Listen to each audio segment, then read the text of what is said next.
Kisah kesombongan Fir'aun yang dicatat Al-Quran. Sebagaimana telah diketahui oleh kita, Fir'aun ingin membunuh Nabi Musa alaihissalam dengan tidak memperhitungkan Tuhan sama sekali, serta tidak takut dan tidak menghormatinya. Ini dapat dibuktikan melalui salah satu perkataannya, yaitu suruh dia memohon kepada Tuhannya. Perkataan Fir'aun ini menunjukkan arogansi dan kebejatannya. Dia kufur terhadap Tuhannya, Nabi Musa, dan meremehkannya. Permohonan Nabi Musa kepada Tuhannya tidaklah membuat Fir'aun takut dan menghentikannya untuk membunuhnya, bahkan untuk dia tidak mengaku Tuhan. Sesungguhnya tiada rasa takut Fir'aun kepada Allah merupakan penyebab kenekatan dan keberanian Togut manapun untuk memerangi, menyiksa, dan membunuh para penyeru kebenaran. Seandainya Togut ini beriman kepada Allah, menghormatinya, niscaya dia tidak akan menyakiti wali-wali penolong atau pengikutnya Allah Subhanahu wa Ta'ala. Ungkapan Fir'aun tersebut diikuti oleh para Togut ketika memerangi tentara-tentara Allah, yang diucapkan oleh sebagian mereka dengan lisan mereka dan dilakukan melalui sikap sebagaimana mereka.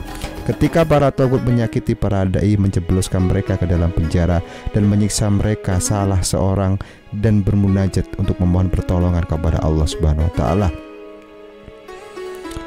Selanjutnya, sebagaimana upaya pembenaran terhadap usahanya dalam membunuh Nabi Musa, Fir'aun mengajukan alasan kepada kaumnya dengan berkata, sesungguhnya aku khawatir dia akan menukar agamamu atau menimbulkan kerusakan di bumi.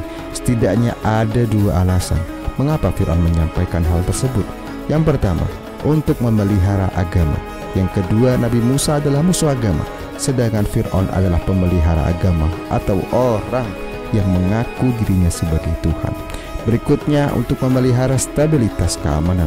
Nabi Musa adalah musuh dan pengacau keamanan, sedangkan Fir'aun adalah penjaga stabilitas keamanan.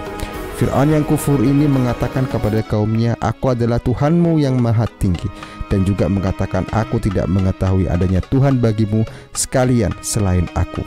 Mendadak menjadi orang sangat mencintai dan penuh girah terhadap agama itu. Dia terlihat bersikeras menjaganya dari perubahan dan penyelewengan yang dilakukan Nabi Musa alaihissalam. Si perusak dengan segala pelanggaran dan kekufuran serta penghancur dari segala kecongkaan dan kesombongannya itu tiba-tiba menjelma menjadi seorang penyeru kebaikan, keamanan, dan kesejahteraan. Dalih jargon politik Fir'aun ini digunakan setiap rezim dalam memerangi kebenaran para pengikutnya. Seorang diktator menampilkan dirinya di hadapan rakyat seolah-olah dia bermain dan beragama, peduli terhadap keimanan, sangat menginginkan nilai-nilai luhur, bersemangat menegakkan akhlak, serta mencintai pembangunan, kemajuan, keamanan, dan kemakmuran. Di sisi lain, rezim Togut tersebut membuat citra para dai sebagai oknum pembuat kerusakan dan kebenaran, orang yang sesat dalam menyesatkan keseluruhan Allah, pengkhianat bangsa dan negara, antek-antek iblis, biang kacaunya, serta penghasut dan penyebar kesesatan sehingga harus ditumpas sebelum mencapai tujuannya.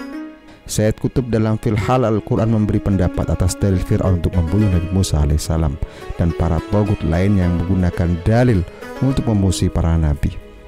Bukankah perkataan merupakan kalimat batil yang menyesatkan dalam menghadapi kebenaran yang hak?